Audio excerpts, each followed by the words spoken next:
chers compatriotes africains,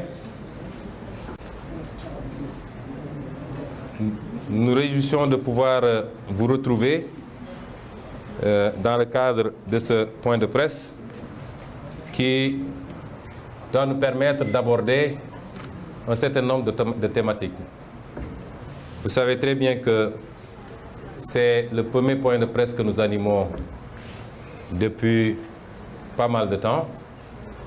L'essentiel de nos sorties médiatiques se faisait dans le cadre de la coalition Yewwi Askan Wi et quelques rares fois dans le cadre de l'intercoalition Yewwi Askan Wi Wallu Sénégal.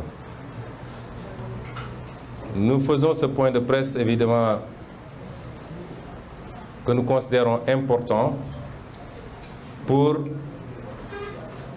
orienter ou réorienter un certain nombre de nos priorités et les partager avec nos militants, nos sympathisants de tous bords, le peuple sénégalais, mais également tous ceux qui, à travers l'Afrique, suivent, s'intéressent à ce que nous faisons et encouragent tous les jours.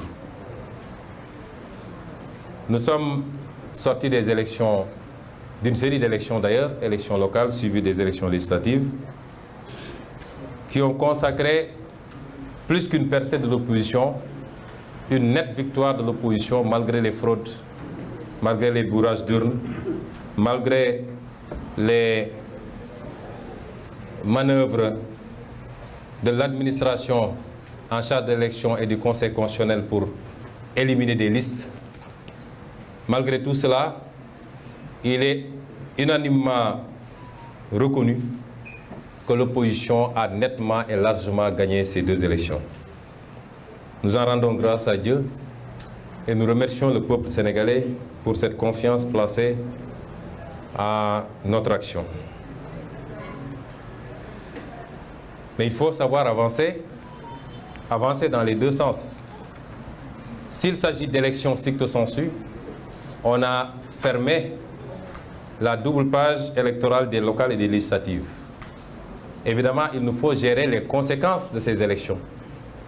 Mais s'il faut parler d'élections stricto sensu, il nous faut nous orienter désormais vers l'étape cruciale, extrêmement importante, de l'élection présidentielle de février 2024. Il faut gérer, c'est vrai, les conséquences des élections passées. Et c'est pourquoi nous avons décidé de lancer le réseau des élus locaux de l'opposition, le REL, qui frayera sa voix en dehors de l'Association des maires du Sénégal, qui est une succursale de Macky Sall. Nous allons, dans les tout prochains jours, mettre en place ce réseau. Nous sommes juste en train de terminer les derniers réglages. Mais également, nous allons organiser des séances, en principe à partir du 25 à venir, des séances de formation et de concertation avec l'ensemble de nos députés pour les préparer à aborder la législature à venir. Nous avons beaucoup travaillé à identifier énormément de projets de loi dans tous les segments, dans tous les domaines, qui seront déposés sur la table de l'Assemblée nationale dès que l'Assemblée sera installée, compte tenu de la session budgétaire qui va démarrer immédiatement après l'installation de l'Assemblée d'ailleurs. Nous avons également identifié un certain nombre de scandales sur lesquels il faudra impérativement exiger la mise en place de commissions d'enquête parlementaires. Personnellement, j'ai beaucoup travaillé lors des 5 années passées en tant que député. Tout ce que vous voyez, c'est des questions écrites au gouvernement sur toutes les thématiques. On a tantôt parlé, en tout cas ces derniers temps, du scandale de la Poste.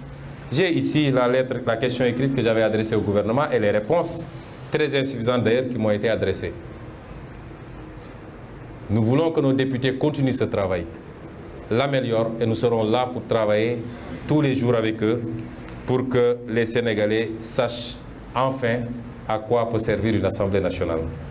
C'est l'engagement que nous avions pris lorsque nous sillonnions le Sénégal pour faire campagne Et cet engagement, nous allons le tenir, s'il plaît à Dieu. Nous sommes sortis de ces élections avec le constat d'une fraude massive pour arriver à une majorité à un député, c'est-à-dire une non-majorité. Parce qu'une majorité, un pays ne peut pas fonder son équilibre sur un député. C'est illusoire, c'est de l'utopie. Même une majorité de 10 députés n'est pas une majorité. Donc, cette Assemblée nationale sera l'Assemblée nationale, même si elle promet d'être probablement assez courte, mais elle promet d'être l'Assemblée nationale la plus intéressante que les Sénégalais auront à vivre. Elle sera une vraie Assemblée nationale, nous vous le promettons.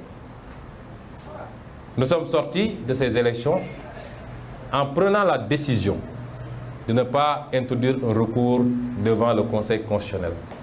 Parce que déposer un recours devant le Conseil constitutionnel, c'est déposer un recours devant Macky Sall, simplement. Il n'y a aucune différence. Nous n'allons pas crédibiliser une institution qui s'est mise à la solde du pouvoir exécutif pour charcuter les listes de l'opposition, pour décider de qui doit être candidat et qui probablement s'apprête à jouer le rôle de validation d'une hypothétique troisième candidature de Macky Sall. Et nous avons considéré que cette page, elle est tournée. Nous allons en gérer les gains, comme je l'ai dit, mais il faut résolument s'orienter vers l'avenir. Et l'avenir, c'est les 18 mois qui nous séparent de l'élection présidentielle de février 2024. J'ai tantôt rappelé en Wolof que nous sommes membres de la coalition Yewwi Askan Wi. Nous réaffirmons notre ancrage à cette coalition Yewwi Askan Wi. J'ai rappelé ce qui nous lie à cette coalition Yewwi Askan Wi. Je n'ai pas besoin de reprendre tous ces points puisque le document sera publié. J'ai rappelé également que nous sommes membres de l'intercoalition Yewwi Wallu qui est majoritaire sociologiquement, politiquement et électoralement dans ce pays. Et nous continuerons à être un membre très actif et fidèle aux engagements que nous avons pris. J'ai rappelé tantôt les engagements que nous avons pris. En quoi ces engagements nous lient et quelles sont les plages de liberté laissées à chacun des membres de cette coalition par rapport à la définition de ces stratégies et aux options à faire sur le plan politique. Mais nous ouvrons une nouvelle page qui n'a jamais été fermée en réalité, mais qui va prendre le dessus sur toutes les autres, c'est-à-dire, je le rappelle encore, les 18 mois qui nous séparent du départ de Macky Sall de la tête de la présidence de la République du Sénégal. Chers compatriotes, chers amis africains, je veux vous dire que ces 18 mois ne seront pas de tout repos. Ces 18 mois seront extrêmement chargés. Ces 18 mois devront déterminer si l'on est capable de porter le projet que nous avons présenté aux Sénégalais et aux Africains jusqu'à son terme, ou si nous allons subir de la même manière que nos devanciers ont pu subir les Oumniébé, les Thomas Sankara, les Patrice Lumumba, et j'en passe et j'en passe. Nous sommes à cette étape fatidique d'un projet panafricain, d'un projet souverainiste que nous assumons sans complexe. En face, nous aurons une adversité et une inimité qui atteindra un niveau jamais égalé, qui a déjà dépassé tout ce qu'on a connu dans ce pays, mais qui atteindra dans les prochaines semaines, les prochains mois, un niveau jamais égalé. Et c'est pourquoi j'ai voulu parler aux militants, aux sympathisants, à tous ceux qui sont épris de justice, de démocratie, mais de changement fondamental, qualitatif, de changement structurel, adossé ou basé sur l'impérieuse nécessité de recouvrer notre souveraineté absolue, notre indépendance réelle. À tous ceux qui sont épris de ces valeurs, de ces objectifs, nous lançons un appel et nous présentons une feuille de route. Cette feuille de route, elle est importante parce qu'elle se dessine par rapport à cet objectif. Elle doit commencer par un postulat. Plus qu'un postulat, par l'affirmation d'un principe. Ce principe, c'est que moi, Ousmane Sonko, s'il plaît à Dieu, et si mon parti le veut, parce que nous avons des règles d'investiture au sein du parti, je suis candidat à l'élection présidentielle de février 2024. Je crois n'avoir pas besoin de démontrer la légitimité de cette candidature. De tous ceux qui avaient participé à l'élection présidentielle de 2024 en tant qu'opposant, de 2019 en tant que candidat de l'opposition, des 4 candidats de l'opposition, je suis le seul à être encore opposant au régime de Macky Sall. Vous savez ce qu'il est advenu des 2 autres qui ont préféré rejoindre le mangeoire alors qu'ils avaient, avec nous, signé un document au lendemain de l'élection pour réfuter toute légitimité de Macky Sall. Le 3e a préféré déclarer abandonner définitivement la politique. Je n'ai pas besoin de démontrer la légitimité de cette candidature parce que tous les Sénégalais qui suivent avec nous, qui sillonnent le pays avec nous, savent la relation que nous avons avec le peuple sénégalais. Une très grande partie du peuple sénégalais. Faite de confiance, faite d'affection, faite surtout d'espoir. Non pas par rapport à notre personne, qui n'est pas importante, mais par rapport au projet que nous portons avec un parti politique, avec des alliés, avec des sympathisants, mais avec même au niveau international, énormément d'initiatives similaires. Nous n'avons pas besoin de démontrer cette candidature parce que simplement, c'est le contraire qui aurait étonné tous les Sénégalais. Et par rapport à cette candidature, la feuille de route, elle est très simple. Je veux dire aux militants et aux militantes, et singulièrement à ceux qui s'agitent souvent sur le terrain ou dans les réseaux sociaux, d'orienter tous leurs efforts, de consacrer toute leur énergie à travailler sur le terrain, à enrôler les jeunes primo-votants pour qu'ils aillent massivement s'inscrire sur les listes électorales, à implanter des cellules partout dans le pays, dans les moindres recoins, tous les quartiers, les villages, les hameaux, les bourgs, d'implanter le parti dans toutes les parcelles du territoire national. Ce qui est déjà le cas, mais il faut renforcer la massification. Je leur demanderai de se mettre à la hauteur des enjeux. Il nous faut beaucoup de maturité, beaucoup de responsabilité. Que Macky Sall qu'on lui ait servi du fognon au Mali ou pas n'est pas un débat pour nous. Ce n'est pas important. Que tel ait insulté Sonko ou tel ait diffamé Sonko n'est pas important. Restons focus sur le projet et sur les étapes à franchir pour pouvoir appliquer ce projet et montrer aux Sénégalais qu'on peut gérer autrement et avoir des résultats. Et pour cela, c'est le travail de terrain d'abord. C'est la sensibilisation, c'est la formation tous les jours. Et c'est cela qu'on attend des militants et des militantes de ce parti. C'est renforcer l'appareil électoral, la machine électorale. Nous donner tous les moyens d'être présents un peu partout. Parce que vous savez bien que ce qui s'est passé dans le Fouta, c'est parce qu'on n'a pas pu être présent dans les bureaux de vote, dans la majorité des bureaux de vote, parce que nos représentants ont été soit menacés, soit corrompus. Et quand il n'y a pas de représentants de l'opposition, bonjour les dégâts. Je peux vous dire que ce qui s'est passé dans le Fouta ne se passera plus. Que nous avons pris, nous sommes en train de prendre toutes les dispositions et ça ne se passera plus, Inch'Allah. C'est ça le travail que nous attendons de vous. Et non pas des débats stériles, puérils du matin au soir, sur des insultes, des attaques contre-attaques. Ce n'est pas ça que nous attendons. Notre projet vaut plus et mieux que ça. Notre projet est un projet, j'allais dire spirituel même. Il faut que les gens le comprennent comme ça. Nous ne faisons pas de la politique pour des positionnements ou pour de l'argent qu'on doit avoir. Nous faisons de la politique par conviction.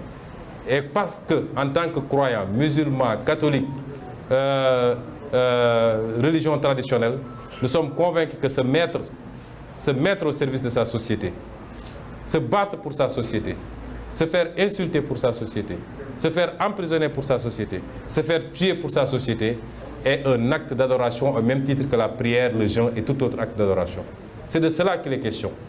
Et il ne faut pas qu'on vous induise à abandonner, à lâcher la proie pour l'ombre. Les petits débats, vous savez leur technique, chaque jour ils allument des contre-feux. Chaque jour on sort de faux dossiers et les gens sont là à épiloguer. Sortez de ce terrain et restez focus sur le projet pour 2024.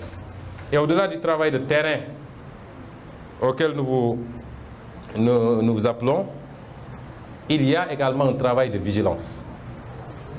Parce que ma conviction, elle est nette, que personne n'est mieux placé que nous pour gagner l'élection présidentielle de 2024.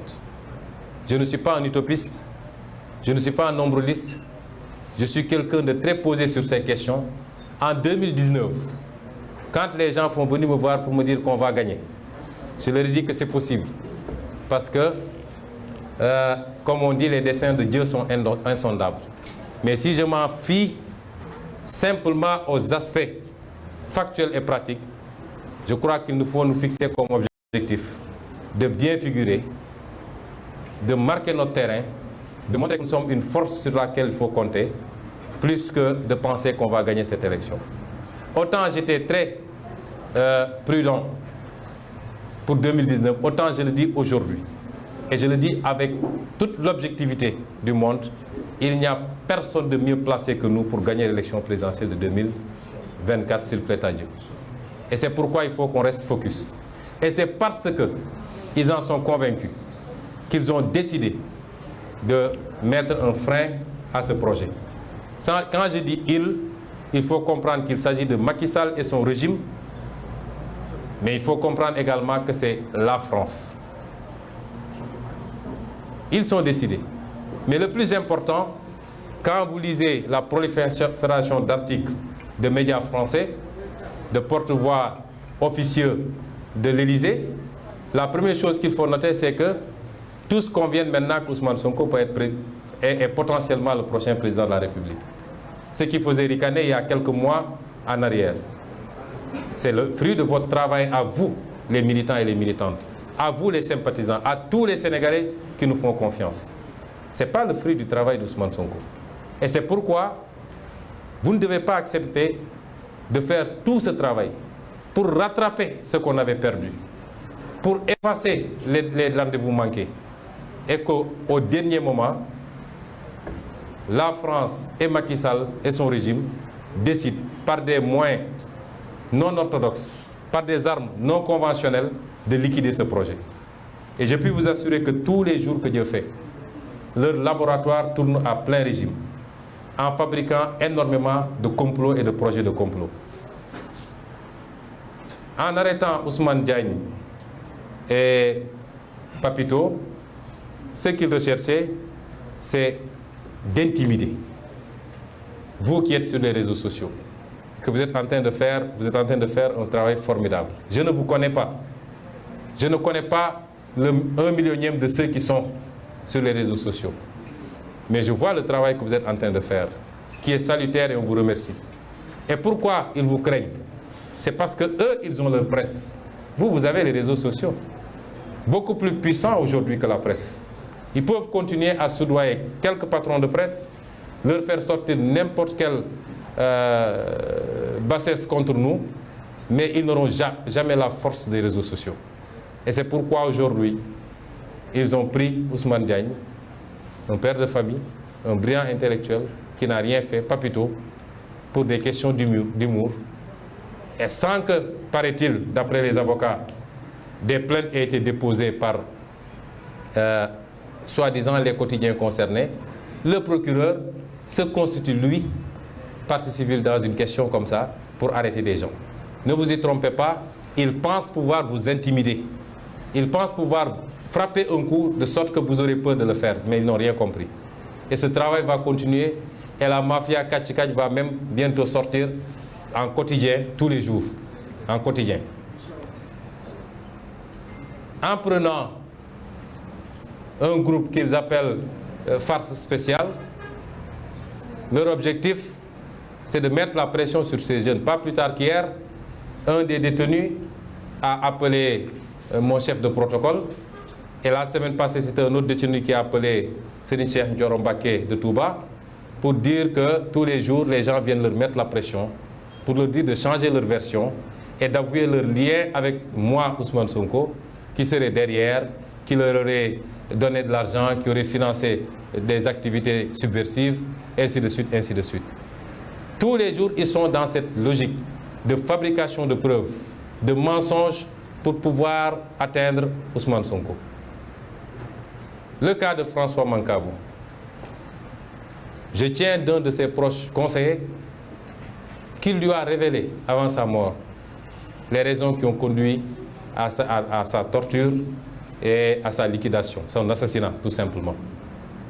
Parce qu'ils ont voulu le contraindre à signer un procès-verbal par lequel il reconnaissait avoir des liens avec moi, qu'il serait le cerveau de ma sécurité en tant qu'ancien commando, bien formé à beaucoup de choses, que lorsqu'il se déplaçait vers le sud du pays, en Casamance, c'était pour venir prendre des instructions auprès de moi, et que c'est l'un de mes proches gardes du corps, Momo, qui serait le link entre nous. Et vous comprendrez d'ailleurs bien pourquoi ils ont voulu profiter des malheureux événements de Thiès lors de la campagne pour cueillir Momo, qui est dans leur viseur. Ils sont venus jusqu'à Kolda nous amener une convocation pour Thiès. Malheureusement pour eux, ils nous ont amené Momo Kane. Moi, je n'ai pas de Momo Kane dans mon entourage, on a refusé de prendre. Ils sont dans cette entreprise quasi quotidienne. Et quand François Mancabou leur a dit que je ne signerai jamais ce PV, je ne connais M. Sonko ni de près ni de loin, à part le voir de temps en temps à la télé comme la majorité des Sénégalais. Je ne l'ai jamais rencontré, je ne lui ai jamais serré la main, je ne lui ai jamais parlé au téléphone. Mon éducation, mon ethnie et mon honneur de commando ne me permettent pas de faire ça. Ils ont commencé à le torturer jusqu'à ce que mort s'en suive. Je n'ai pas connu François Mancabou, mais je regrette de ne pas avoir eu à connaître cet homme d'honneur et de dignité, parce qu'il en manque aujourd'hui dans ce pays des hommes de ce genre. Et je dis à sa famille qu'il y a de quoi être fier de François Mancabou. Et aujourd'hui même, je me rendrai auprès de ses proches pour présenter les condoléances de notre parti, comme je me rendrai auprès des familles de tous les prisonniers politiques de Macky Sall. Je dis que PASTEF a aujourd'hui 17 prisonniers politiques entre les mains de Macky Sall. 17. PASTEF a 19 personnes qui ont été assassinées par Macky Sall et son régime de 2016 à ce jour-ci. C'est un record. Il n'y a aucune formation politique qui est autant subie dans ce pays. Personne n'en parlera. Mais dès que PASTEF sera le ton, vous entendrez les bien-pensants de ce pays nous parler de paix, de stabilité, de ceci et de cela. Ce que j'appelle l'hypocrisie, un terme que beaucoup n'aiment pas, mais je l'assume. C'est ça le pays. On est tout le temps assiégé, attaqué, diffamé, tué, emprisonné injustement. Personne n'en parle. Si Macky Sall était à genoux, s'il était dos au mur, vous entendrez des interventions de partout. C'est ça le pays, c'est ça le Sénégal. Mais nous ferons face.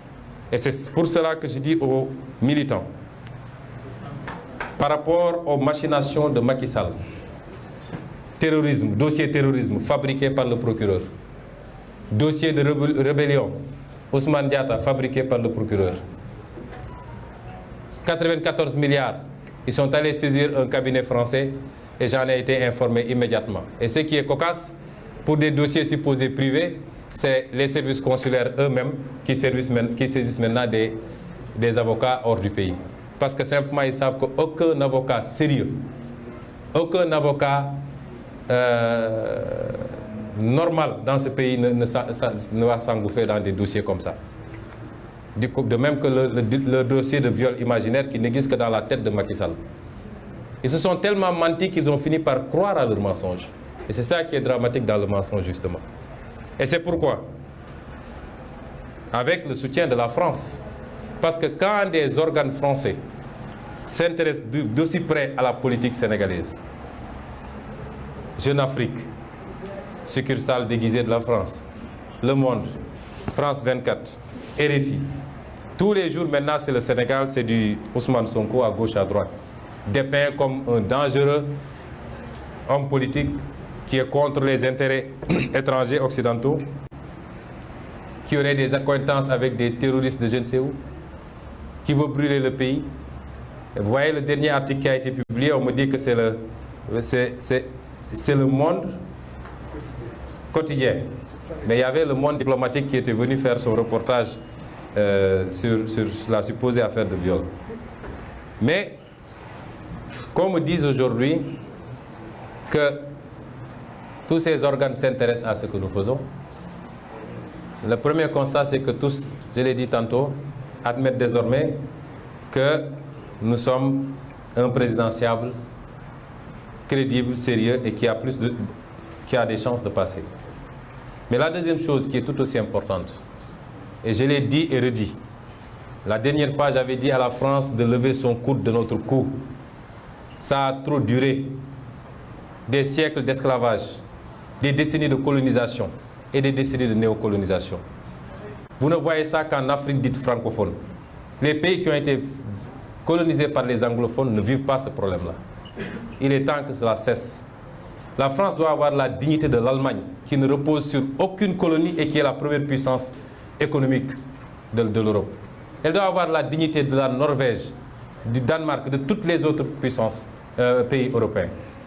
Elle doit avoir la dignité de voler de ses propres ailes enfin et de continuer de sucer le sang de ses ex-colonies. Si c'est ça, ne pas aimer la France, je ne l'aime pas. Et ce discours n'est pas dirigé contre le peuple français.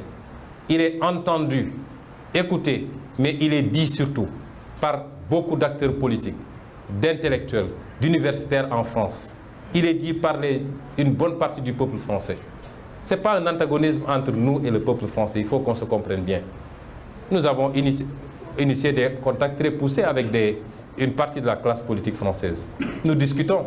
À la veille des élections législatives, nos staffs respectifs se sont rencontrés à Paris, ont discuté, ont sorti des communiqués conjoints. Nous n'avons pas un problème global avec la France. Mais nous tenons et nous défendrons notre souveraineté. Ce qui est en jeu et qui fait que la France s'agite, au point que dans certaines interventions, on essaie d'établir des liens entre nous et M. Vladimir Poutine. Je tiens à dire que nous n'avons de lien avec aucune puissance étrangère à ce jour. Aucune. Nous n'avons rencontré ou parlé à aucune puissance étrangère à ce jour. Nous ne sommes pas dans cette logique.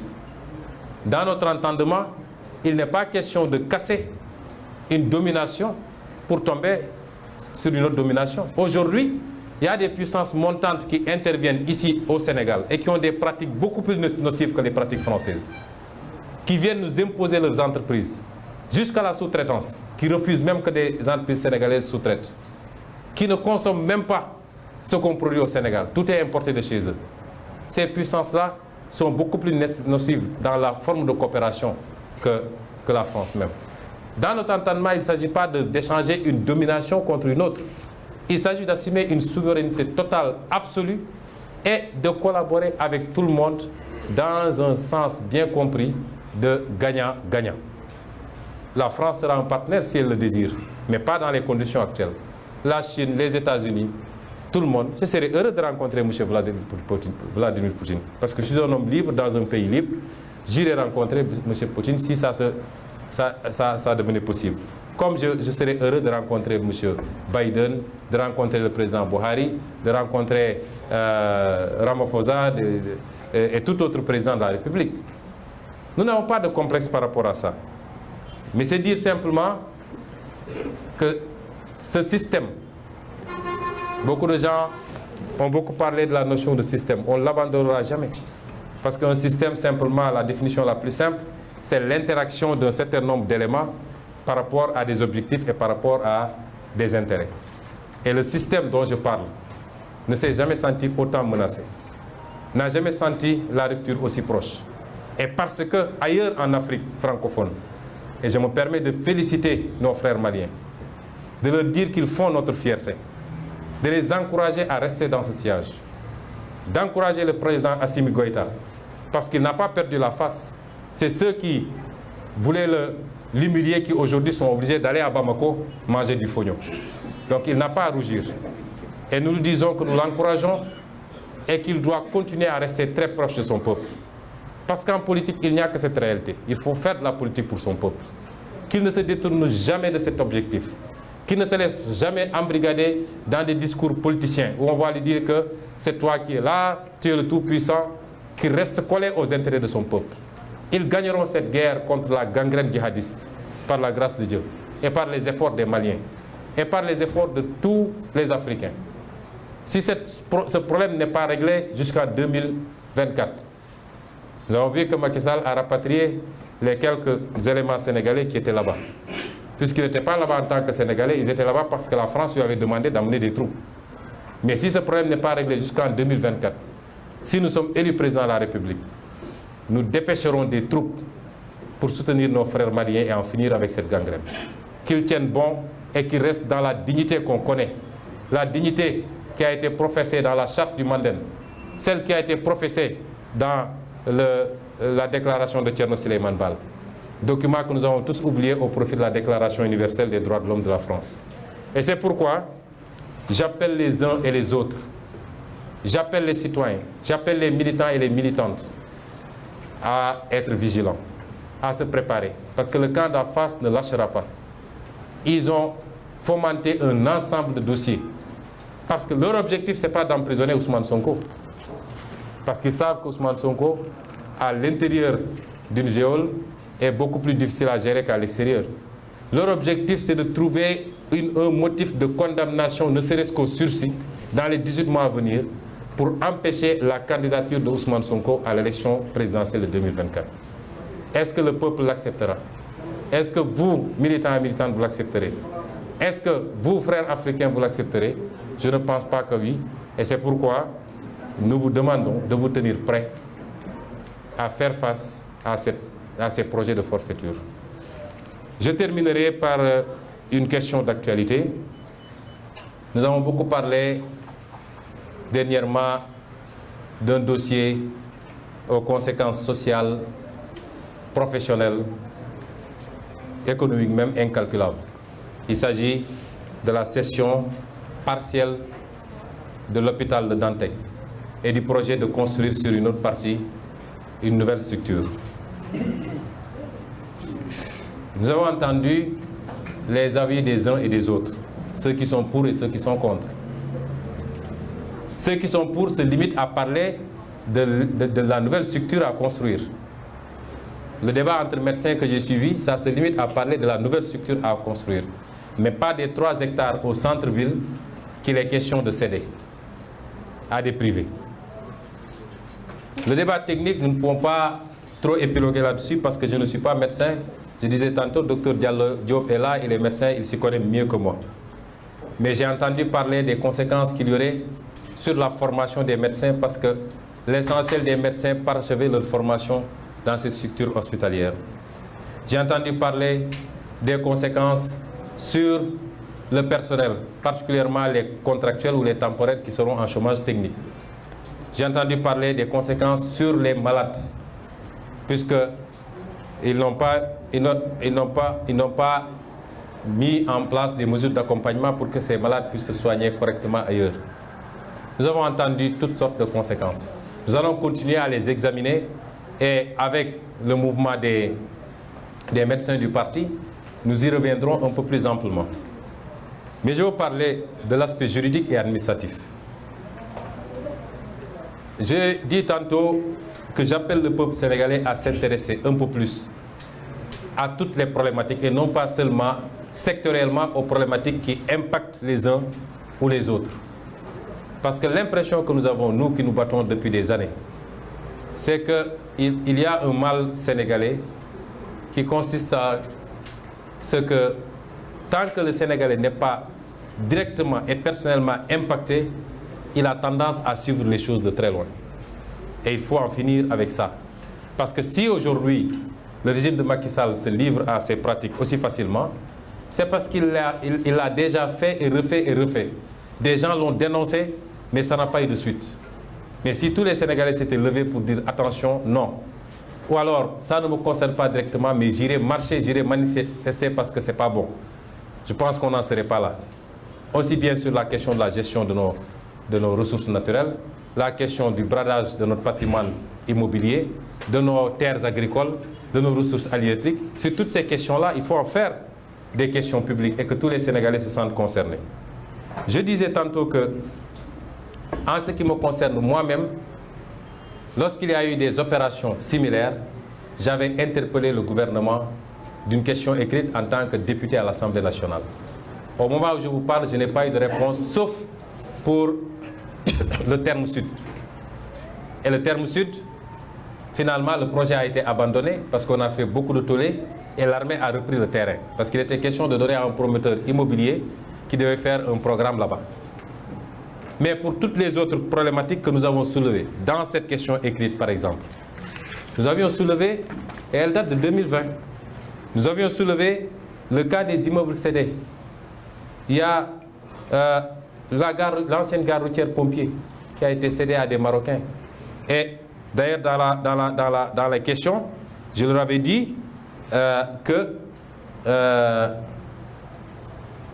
le projet pour lequel ils avaient cédé, le projet s'appelle Cité de l'émergence. Les délais sont largement dépassés et jusqu'à présent, l'entreprise n'a pas livré les immeubles. Vous savez, quand on vend à une entreprise marocaine, si vous saviez le prix au mètre carré auquel on l'a vendu, n'importe quel privé sénégalais aurait pu acheter ça. Mais ils l'ont vendu à des Marocains.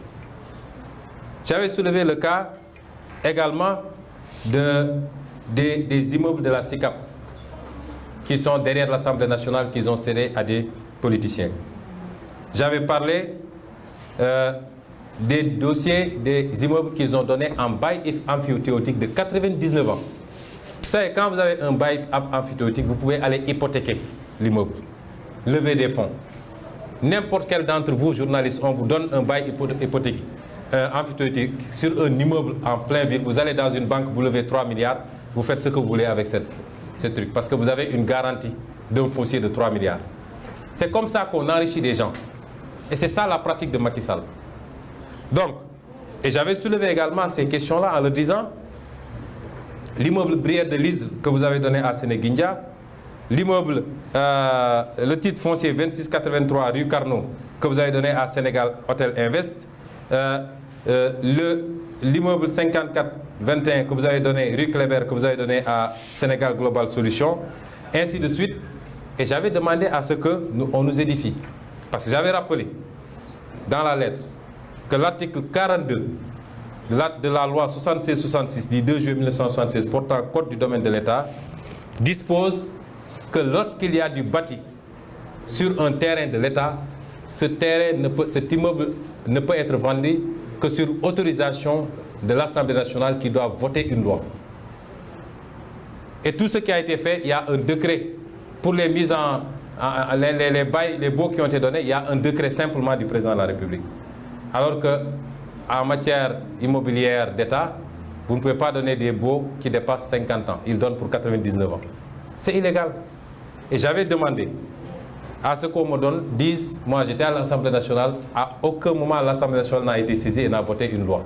J'ai demandé si cette loi existe, ils n'ont qu'à me la produire. Jusqu'à présent, je n'ai pas eu de réponse. J'avais demandé qu'on nous dise quels sont les prix auxquels ces biens ont été cédés. Je n'ai pas eu de réponse. J'avais demandé est-ce que les autres formalités prévues par la loi ont été respectées, notamment la publicité, l'adjudication, la conclusion de l'opération de cession par le gouverneur et l'établissement de l'acte par le directeur des domaines. Je n'ai pas eu de réponse parce que ça n'a jamais été fait. Et c'est ce qui est repris aujourd'hui avec l'hôpital Le Dantec. Et c'est pourquoi j'ai dit sur ces aspects juridiques et techniques. Nous allons demander d'ailleurs, dès l'installation de l'Assemblée nationale, à ce que nos groupes parlementaires reprennent ce dossier. Comme tant d'autres dossiers sur lesquels on avait fait des questions écrites. La lumière sera faite. C'est pourquoi je vous dis que cette Assemblée nationale sera différente. Et pour le cas spécifique de Dantec, comme pour tous ces cas, La seule assurance que je peux donner, c'est que tous ceux qui ont vendangé, cédé des immeubles de l'État en violation de la loi répondront devant cette loi le moment venu. On va voir déjà ce qu'on peut faire à partir de l'Assemblée nationale. Mais ce que je peux dire aussi, et je l'adresse aux investisseurs, nous voulons bien que les gens viennent investir. Nous le voulons, mais dans le respect de la loi et des règles établies librement par les Sénégalais à travers l'Assemblée nationale. Toute acquisition qui aura été faite en violation de la loi, même si vous y construisez des gratte-ciel, seront annulées et restituées au peuple sénégalais au plus tard en 2024, s'il plaît à Dieu. C'est tout ce qu'on peut dire pour le moment sur ces questions-là, et Dantec en fait partie.